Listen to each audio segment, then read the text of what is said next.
মাগো আমায় ছুটি দিতে বল, সকাল থেকে পড়েছি যে মেলা।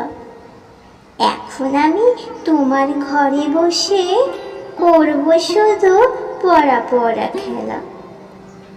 তুমি বলছো দুপুর এখন সবে, না হয় যেন সত্যি হলো তাই।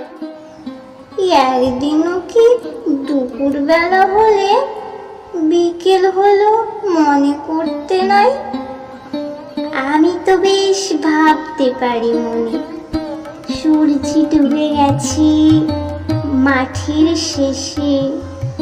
পাগড়ি বড়ি চুপড়ি ভরে নিয়ে শাক তুলছে পুকুর ধারে এসে।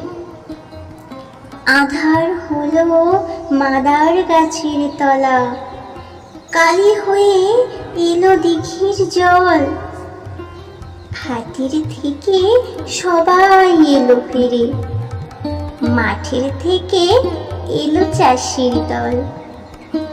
মনে কর না উঠলো সাজের তারা, মনে কর না সন্ধে হলো যেন। রাতের বেলা দুপুর যদি হয়, দুপুর বেলা রাত হবে না।